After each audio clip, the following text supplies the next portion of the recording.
Тельцы, приветствую вас. Меня зовут Ева Лехцер, вы на моем канале. Для вас снимаю ваш второй прогноз на январь 2024 года. Мы с вами входим в новый годовой цикл, поэтому посмотрим, какой фундамент вы заложите в течение этого месяца, какие перемены могут произойти, ну и в целом, что необходимо сделать для того, чтобы этот год для вас был максимально перспективным. Почему именно январь? Потому что 11 января у нас с вами идет первое новолуние в году, соответственно, очень важно сформировать цели, задачи, планы. Кому-то, может быть, сделать плакат визуализации. Ссылку на него, кстати, оставлю в комментариях, чтобы вы ничего важного не упустили из виду. Поэтому приступим. Итак, Тельцы, январь 2024 года. Общие энергии месяца, что ожидает в плане работы, финансов, здоровья, личной жизни и рекомендации от карт. Сейчас несколько арканы пододвину, чтобы вам было хорошо видно. И приступим. Общие энергии месяца. У вас здесь ложится аркан Верховная Жрица. Карта, которая говорит о тайном или сокрытом вынашивании планов. А именно, то есть вы можете сами себе это прописать в голове, в блокноте, где угодно, но не делиться запланированным с кем-то еще. Так сказать, дабы не спугнуть удачу. У кого-то в прямом смысле слова это может быть потребность или осознание, что вам нужно как дистанцироваться от кого-то, посвятить время изучению основ психологии или каких-либо дисциплин из ниши эзотерики, или, может быть, даже действительно обратиться за консультацией, терапией, помощью психолога или оценкой со стороны какого-либо эксперта в нише эзотерики для того, чтобы выбрать для себя наиболее эффективный путь развития. Понятно, что эта карта может также указывать у нас и на вопросы медицины, и на ситуацию тайных романов. О чем конкретно она будет говорить для вас, мы сейчас посмотрим. Так, у нас здесь ложится рыцарь жезлов. Это все-таки акцент, связанный, знаете, как рывок вперед. И жрица — это не афишировать и не показывать, повторюсь, дабы не спугнуть удачу. Здесь не идет речь о каких-либо там загулах или любовных треугольниках, потому что одну колоду у вас ложится, как вы видите, здесь семерка мечей. Это указание на то, что вы хотите предвидеть или что-то предугадать, какие-то, может быть, неприятности, к ним подготовиться, ну и выйти из любой проблемы с малой кровью. Если смотреть и анализировать вопросы, связанные с работой, у вас здесь ложится тройка монет, то есть работа кипит, работа есть. И самое главное, здесь повышенная ваша активность, потому что по этому аркану это в первую очередь развивать свое мастерство, его отшлифовывать, ваши задатки, ваши навыки. Кто-то может посещать какие-то курсы, мастер-классы, или, возможно, вы будете передавать этот опыт и навыки. Но, тем не менее, здесь действительно, знаете, как работа и еще раз работа, потому что тройка монет — это желание достичь невиданного мастерства и стать лучшим экспертом в вашей нише. Посмотрим, о чем будет говорить этот аркан для тех, кто у нас сейчас не работает и по ряду причин работать не может. И у нас здесь ложится шестерка монет. Здесь нужна помощь. А именно, знаете, может быть в чем-то волшебный пинок под зад, чтобы определиться, чем вам нужно заниматься, в какой нише, в какой структуре. Поэтому это может быть как сама по себе ситуация, что нужно прислушаться к себе, услышать внутренний голос, внутреннюю потребность. У кого-то, у кого плохая связь с интуицией, это действительно может идти обращение к астрологам, нумерологам, тарологам. Или вы самостоятельно можете изучать какую-то литературу, которая вам позволит раскрыть ваши навыки, ваши таланты, ваши предпочтения. И знаете, как что-то начать делать в этом направлении. Потому что тройка монет и шестерка монет — это такая позиция «помогите мне понять, кто я, помогите мне раскрыть себя, себя реализовать». Ну и как следствие достичь какого-то успеха. Так. Смотрим ситуацию для тех, кто у нас является соискателем. Тройка монет и тройка чаш. Арканы, которые говорят о том, что ваше окружение, знакомые, друзья, может быть, бывшие коллеги могут вам поспособствовать и помочь в вопросах трудоустройства. Поэтому смело можете заручаться их поддержкой. Не пытайтесь, так сказать, от этого отказаться, потому что на самом деле они могут вам сыграть хорошую службу. Для тех же, кто у нас является наемным сотрудником, здесь у нас ложится аркан Маг.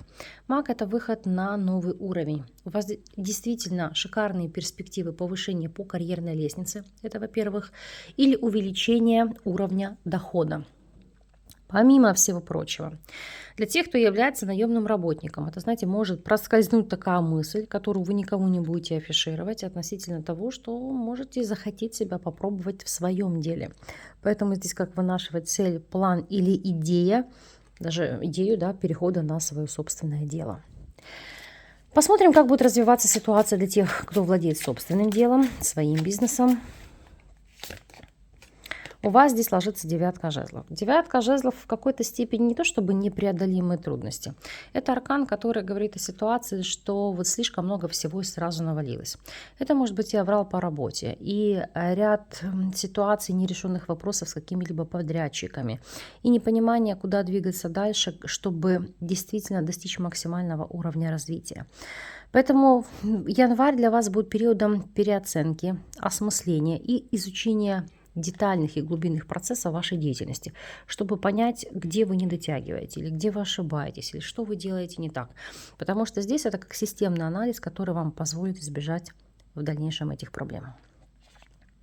Финансовая сторона вопроса, здесь ложится аркан дьявола. С одной стороны, это очень хороший доход, это большие деньги, по дьяволу это всегда приходят какие-то баснословные суммы. Но, как правило, это деньги, которые не декларируются. То есть это могут быть и дары, и подарки, и возврат долга, и, допустим, какие-то проценты по дивидендам, которые могут не облагаться налогом, то есть в зависимости от страны, да, где вы делаете свои вклады. Но еще дьявол сам по себе говорит о крупных покупках и обязательствах. Не зря здесь люди связаны кандалами. То есть это может быть покупка чего-либо в кредит. Неважно, это крупная какая-то операция или мелкая, но чаще всего, если смотреть по дьяволу, как правило, это какие-то кредиты или выплаты на долгосрок. То есть это как минимум на полгода. Это может быть и вопросы покупки автомобиля или вообще взятия ипотеки. Но, тем не менее, деньги здесь есть. Самое главное – грамотно ими распорядиться. По состоянию здоровья ложится аркан «Справедливость». Карта, которая говорит о том, что пришло время подойти грамотно к своему здоровью. А именно, пройти своевременный чекап-лист, потому что справедливость – это оценка, это анализ, это сопоставить, взвесить все за и против, то есть пройти диагностику, посмотреть, где есть проблемы, огрехи и активно над ними работать. Опять же, справедливость может указывать на консультацию с рядом специалистов. Ну, то есть это могут быть врачи в одной и той же сфере, но вы хотите услышать альтернативную точку зрения по вашему вопросу ряда специалистов. И потом, так сказать, основываясь на их доводах, принять для себя какое-то взвешенное решение. Будь то там пластическая хирургия или плановое оперативное вмешательство или просто какой-то протокол лечения, который вы пытаетесь для себя подобрать, чтобы он для вас был максимально эффективным. Смотрим вопросы личной жизни. Здесь ложится аркан императрица. По императрице, конечно же, это карта, которая говорит о том, что здесь на повестке дня у вас будут крайне важны вопросы личной жизни. Для тех, кто у нас свободен, это перспективы стать объектом внимания, неважно, мужчина вы или женщина, потому что императрица – это все-таки пребывать в союзе. Но так ли это? Давайте с вами раскроем.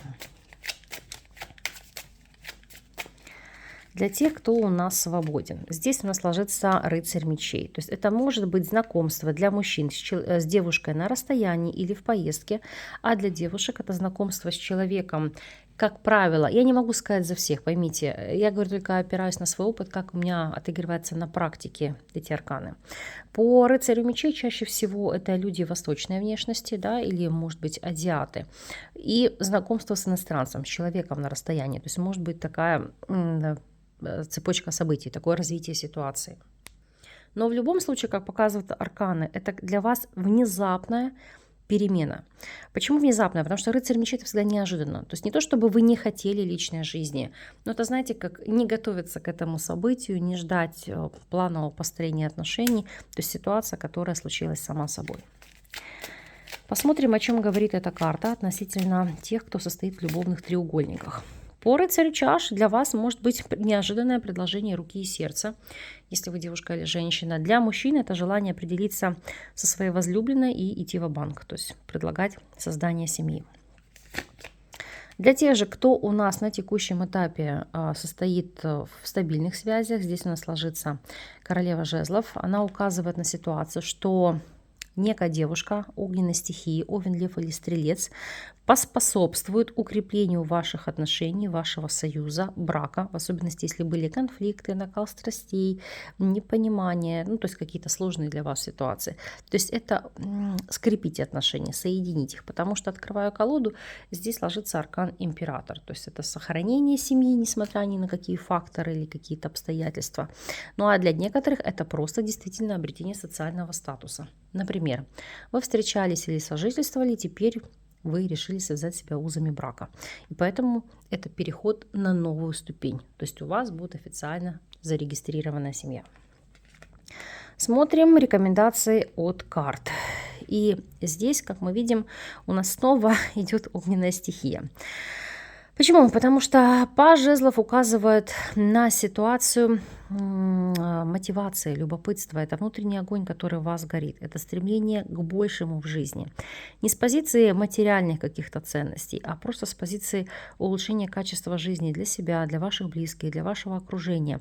И, в принципе, такой пытливый ум, который пытается объять необъятное, что-то новое познавать, изучать, будь то языки, новые направления деятельности, культура, религия. Потому что это такой посыл: хочу все знать, хочу развиваться. Поэтому пусть такой заряд энергии у вас останется на январь, тем более для вас он действительно очень знаковый, судьбоносный. Посмотрите, у нас старшие арканы идут и на финансы, здоровье, личную жизнь, и как основные энергии этого месяца. Поэтому тут есть над чем задуматься. Смотрим, о чем будет для вас говорить неожиданность периода, какова будет ситуация. Плетки, букет, и здесь падает карта Луна, и дно колоды у нас ложится медведь. Во-первых, как показывают арканы, это обретение состояния покоя, спокойствия, в особенности тех, кто длительный период находился в состоянии стресса или нервоза. Опять же, если были какие-то конфликты, склоки, это урегулирование этих процессов, ну, то есть каких-то конфликтных, напряженных для вас ситуаций. И это в большей степени сейчас будет информация для тех, кто свободен. Плетки, букет и луна – это как неожиданно для вас вспышка страсти, то есть неожиданное увлечение кем-то. В частности, если смотреть на колоду, у нас здесь ложится медведь. Для девушек это может быть появление человека, которым вы будете увлекаться. Для мужчин это, знаете, как совладать со своей страстью, со своими эмоциями и активно пытаться с кем-то развивать отношения. Если не брать сферу личных отношений, то в целом эти арканы указывают на какое-то легкое решение сложного вопроса. Потому что по плеткам это то, из-за чего вы нервничали, что не получалось. Букет луна – это ситуация, знаете, как подарок свыше. Решилась сама по себе. Что ж, пусть так и будет. Я вам так и закрою. Январь вас радует положительными событиями. Поэтому в таком же ключе положительными арканами перекроем эту информацию. Вы, пожалуйста, по прошествии периода дайте знать, напишите, резонирует ли с вами расклад, как отыгрывается в целом. Я вам буду признательна за обратную связь. Вам желаю легкого, продуктивного месяца. Пусть все намеченное вами осуществится. С вами не прощаюсь. До новых встреч.